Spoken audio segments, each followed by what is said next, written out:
اس آیت کے بارے میں، یہ جو آیت ہے ہمارے سامنے، اس آیت کے بارے میں بہت سے لوگوں کی آراء، بہت سے لوگوں کا وجہت النظر، سوچنے کا انداز مختلف ہوتا رہا ہے، اور مختلف نظریات اس آیت کے بارے میں آتے ہیں۔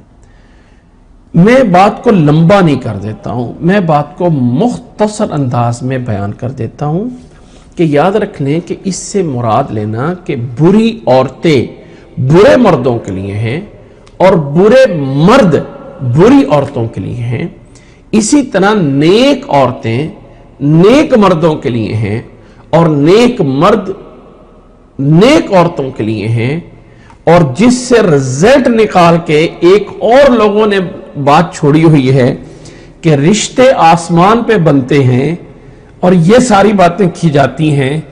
یاد رکھ لیں کہ آیت کے جو واضح مفہوم ہیں اس سے یہ بات نہیں ثابت ہوتی ہے۔ آیت میں اللہ تعالیٰ نے اس میں کوئی شک نہیں کہ صفات کو ذکر کیا ہے۔ اب الخبیثات للخبیثین، خبیث بری، اب آگے کون سی چیز بری ہے اس کا ذکر نہیں کیا۔ یہاں پہ یاد رکھ لیں کہ جب ہم سیاق و سباق کو دیکھتے ہیں اور پورے کلام کو دیکھتے ہیں تو یہاں سے مراد خبیث عورتیں اور خبیث مرد یا پاک عورتیں یا پاک مرد مراد نہیں ہیں، اس سے مراد کلمات ہیں، گفتگو اور بات۔ فرمایا الخبیثات، برے قول، برے اقوال، بری باتیں، للخبیثین، یہاں دوسرے لفظ میں وہ بات ہے خبیث مردوں کے لیے ہیں، خبیث لوگوں کے لیے ہیں۔ والخبیثون للخبیثات، اور برے لوگوں سے ہی بری باتیں نکلتی ہیں اور پاک لوگوں سے پاک باتیں نکلتی ہیں، اور پاک اور نیک لوگوں کے اندر ہی پاک باتیں ہوتی ہیں، یہ مطلب ہے۔ اس کی دلیل کیا ہے؟ آیت کا آخری ٹکڑا ہے اولئک مبرؤون مما یقولون، اولئک وہ جن کے بارے میں باتیں کی جا رہی ہیں، مبرؤون بری ہیں ان باتیں سے جو ان کے بارے میں کہی گئی ہیں۔ اب چونکہ باتوں کے بارے میں بات چیت چل رہی ہے، پیچھے قذف کی بات آئی ہے، تہمت لگانے کی بات آئی ہے، اللہ نے تہمت کو دور کیا ہے، تو الخبیثات للخبیثین والخبیثون للخبیثات سے مراد برے اقوال، بری باتیں۔ اور قرآن مجید میں القرآن یفسر بعضہ بعضا، قرآن مجید اپنے بعض جگہوں کی بعض جگہوں سے تفسیر کرتا ہے۔ اچھا، اگر ہم قرآن مجید کے باقی کے عموم کو دیکھیں تو سورۃ ابراہیم کی آیت نمبر 26 میں فرمایا تھا وَمَثَلُ كَلِمَةٍ خَبِيثَةٍ كَشَجَرَةٍ خَبِيثَةٍ اجْتُثَّتْ مِنْ فَوْقِ الْأَرْضِ، اللہ نے کلمہ خبیثہ کہا ہے۔ اور اللہ تعالیٰ نے سورۃ حج کی آیت نمبر 24 میں ہم نے پڑھا تھا وَهُدُوا إِلَى الطَّيِّبِ مِنَ الْقَوْلِ، وَهُدُوا إِلَى الطَّيِّبِ مِنَ الْقَوْلِ، جو قول میں سے طیب ہے اس کی طرف انہیں رہنمائی کی گئی۔ سورۃ فاطر میں اللہ تعالیٰ نے فرمایا ہے من کان یرید العزۃ فللہ العزۃ جمیعا الیہ یصعد الکلم الطیب، اللہ کی طرف ہی طیب کلمات جاتے ہیں۔ اور اس طرح کر کے اور بھی بہت سارے دلیلیں ہیں۔ تو یہاں پہ سیاق و سباق آیت کا، اس کا کنٹیکٹ آیت کا یہ بتاتا ہے کہ یہاں پہ وہ مراد نہیں ہے جو عموماً لوگ لے دیتے ہیں، جی قرآن میں تو کہا ہے بری عورتیں برے مردوں کے لیے اور اچھے مردوں کے لیے نیک عورتیں ہیں، تو اس واقعات میں یہ کیسے ہو؟ بھائی قرآن مجید میں، خود قرآن مجید میں اللہ تعالیٰ نے کہا ہے فرعون کی بیوی آسیہ مسلمان تھی، اور نوح علیہ السلام کی بیوی جو مسلمان نہیں ہوئی تھی، لوط علیہ السلام کی بیوی مسلمان نہیں ہوئی تھی۔ تو یہ خبر دینا مقصد نہیں ہے، یہ خبر دینا مقصد نہیں ہے کہ ایسا ہوتا ہے، بلکہ یہ ہے یعنی انسانوں کے بارے میں نہیں ہے، بلکہ یہ کلام کے بارے میں ہے کہ بری کلام برے لوگوں کی ہوتی ہے اور اچھے لوگوں کی اچھی بات ہوتی ہے۔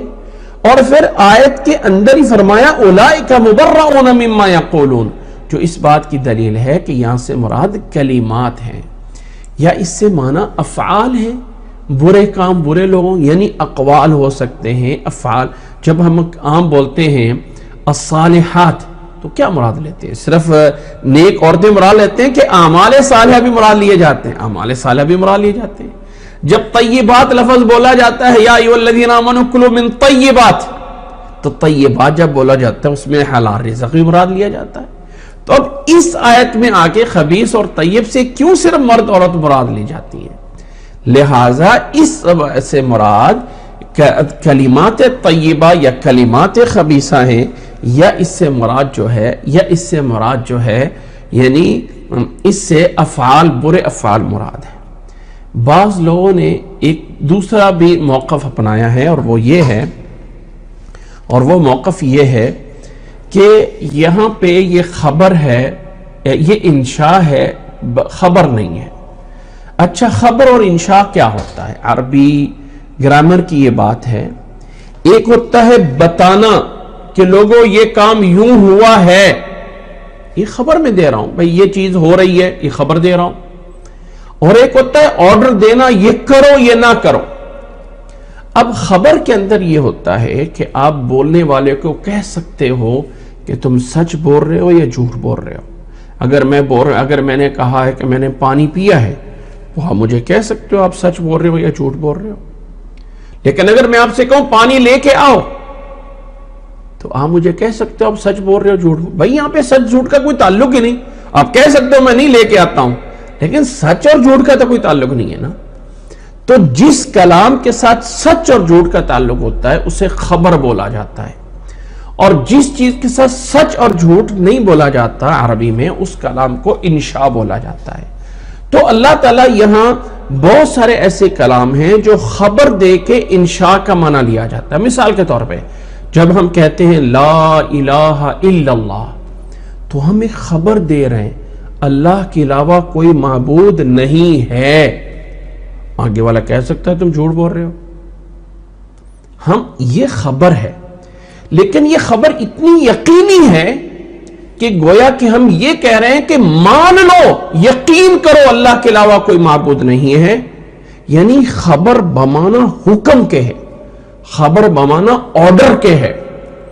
تو یہ عربی میں ایسا ہوتا ہے کہ یہ والی آیت ہے تو خبر، لیکن بمانا انشاء ہے کہ کہا گیا ہے کہ نیک لوگوں کو نکاح نیک لوگوں سے کرواؤ، نیک مردوں کو نیک عورتیں دو، اور نیک عورتوں کو نیک مرد دو۔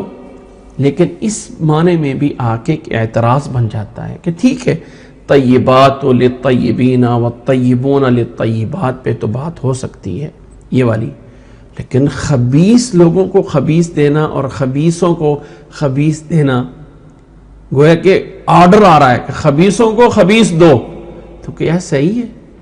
یہ کہنا تھوڑا سا عجیب سی بات بنتی ہے۔